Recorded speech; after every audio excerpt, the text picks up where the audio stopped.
Embora nós estejamos distantes, vamos nos sentir em comunhão, rezando em nome do Pai, e do Filho, e do Espírito Santo. Amém. Que a graça do Senhor esteja convosco. Estamos mais uma vez neste encontro bíblico, refletindo a palavra de Deus, sintetizando. Até agora vimos como Deus foi criando um mundo maravilhosamente bom, perfeito, puro. E neste mundo, como rei da criação, foi colocado o ser humano. Cabia ao ser humano reger e governar todas as coisas inferiores neste mundo e estar aberto a Deus. Ser como que um criador de Deus, a imagem de Deus neste mundo. Esta é a primeira narração, chamada Exâmeron, como já foi falado. Veio uma segunda, também já foi falado, que é bem mais antigo do que a primeira, não é menos profunda, embora a linguagem pareça um pouquinho mais infantil, quase que até mesmo pueril. Vai contando umas historiazinhas e feliz aquele que é capaz de ler a história. Nós devemos distinguir uma coisa, historiografia, narrar um fato, os acontecimentos. Outra coisa, historiologia, é a ciência, já sabe ler os fatos, sabe ler os acontecimentos, o ato, o pensar dos seres humanos. Outra ainda é a história sagrada. A história sagrada começa propriamente em Gênesis capítulo 11. Essa narração última, chamada do Deus Oleiro, mostrou o ser humano criado como que do barro da terra. Mas ele não era somente terra, ele era também espírito, era vida. Ele recebeu esta vida de um especial ruach, espírito. Isto é muito forte na Sagrada Escritura. É terreno, mas ao mesmo tempo ele é humano. E recordávamos como a mitologia antiga, onde a Bíblia vai buscar isto também, ideias da mitologia, falava que o ser humano era fruto de um Deus que foi assassinado por um outro Deus, numa briga entre os deuses. Ficou aquele sangue empapando a terra, e deste sangue empapado, e desta terra empapada pelo sangue, foi criado o ser humano. Portanto, ele é terreno e ele é divino. O ser humano é isto também, diz a Bíblia. E o ser humano foi criado para ser íntimo de Deus. Mas vem a tentação, não é a tentação de ontem, é a tentação de sempre. Ser como Deus. Não vou entrar em pormenores, a célebre frase de Dostoiévski: se Deus não existe, tudo me é permitido. Mas o ser humano procura, como disse um dos nossos pensadores, se é Ele, é Deus, por que não sou eu?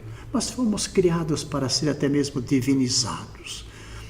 Então o ser humano prefere escutar a serpente, esta deusa da mitologia, tida como eterna, porque falava-se ainda no nosso último encontro que a cobra maravilhosamente, ela sai de dentro, na época de trocar a pele, ela sai de dentro daquela pele, então ela era tida como que eterna. Além disso, como ela era cultivada no norte da Palestina, como culto fálico, eterno culto fálico, ela é ridicularizada, a serpente é ridicularizada como a fonte do mal. Então o ser humano peca, ele se rompe consigo mesmo, está numa luta que espero desenvolver um pouquinho este tema agora, mas uma luta contra ele mesmo, porque ele se distanciou de Deus, deixou de ser comunhão com Deus. Ele se tornou um estranho de Deus, não podia ficar nu perante o Senhor, era um estranho. Não era como os cônjuges que na própria nudez, em lugar de se envergonharem, se sentem chamados para a comunhão. E daí vem quedas em sucessão, sempre com a bola de neve, esta imagem para mim que melhor retrata esta realidade. Uma bola de neve que na medida que vai descendo da montanha, vai crescendo, se tornando uma avalanche de neve. Então o ser humano se desencontra com Deus, se desencontra consigo mesmo, se desencontra com sua esposa, a mulher que você me deu que fez com que eu pecasse. há um desencontro também na família, um irmão mata o outro, há Abel e Caim, há um desencontro na sociedade, é falada no dilúvio, mas de modo especial no capítulo 10 de Gênesis. Os seres humanos falavam e não se entendiam, como felizmente acontece conosco. Nós não levamos muito a sério, nós pensamos que existem substantivos, sinônimos perfeitos. Não existem sinônimos perfeitos. Nós tomamos como sinônimo perfeito falar e pensar e dizer. Uma coisa é eu falar, outra coisa é eu dizer alguma coisinha. Os seres humanos falavam a mesma língua, mas não diziam nada. Como o idioma, ao invés de língua, quero dizer, nós falamos o mesmo idioma, mas nós nem sempre falamos a mesma língua. Então, falamos o português e como nós nos desentendemos. E até mesmo há um desencontro entre o ser humano e a natureza. A natureza iria continuar produzindo o fruto para alimentar o ser humano, mas iria produzir cardos, iria produzir o fruto com o suor da fronte. Nisto vem a promessa de um Redentor, a promessa de um Salvador. O descendente da mulher, concretamente Cristo, vai ser picado pela serpente, vai ser levado na morte de cruz, mas ele vai esmagar a cabeça da serpente.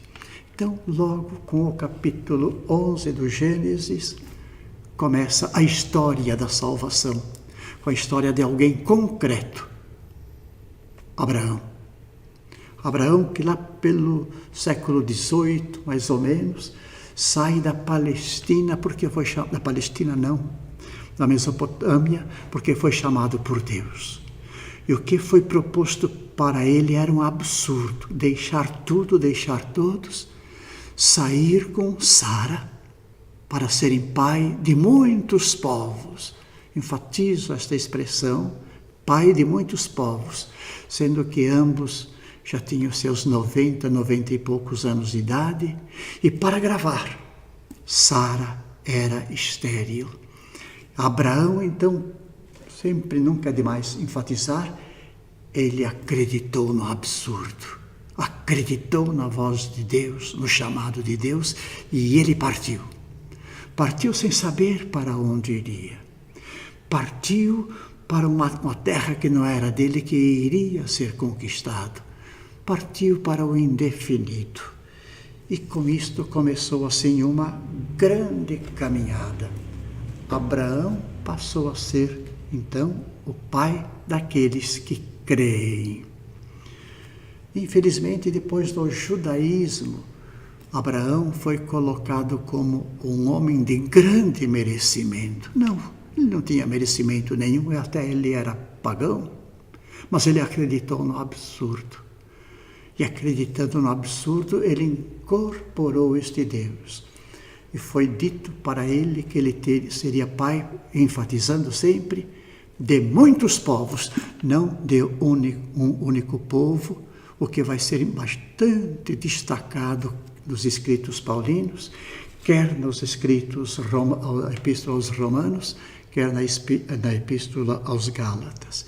E é interessante que Abraão não teve somente Isaac como filho.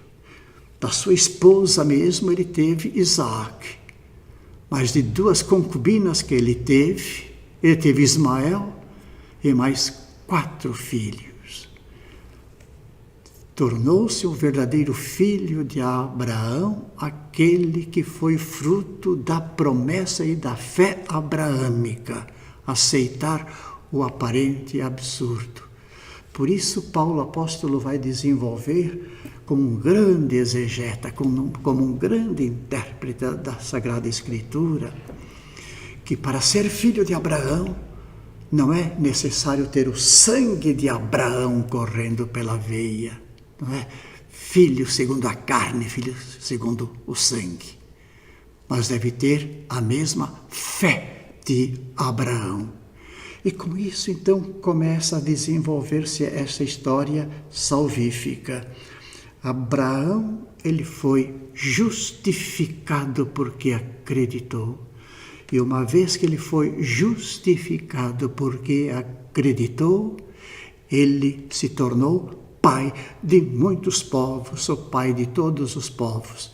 São descendentes de Abraão, aqueles que têm o sangue Abraão correndo pelas veias, mas que creem como Abraão. Mas pode ser que alguém tenha o sangue Abraão correndo pelas veias e não creem como Abraão, então não é verdadeiramente filho de Abraão. E existem aqueles que não têm o sangue abraâmico correndo pelas veias, seriam os pagãos, mas que creem como Abraão. Esses são os verdadeiros filhos de Abraão. Então, a Sagrada Escritura, a partir de Abraão, depois desta colocação, acho que poderíamos até debater termos assim, não seguindo logicamente a Sagrada Escritura. Então, é filho de Abraão e descendentes de Abraão os que creem como ele.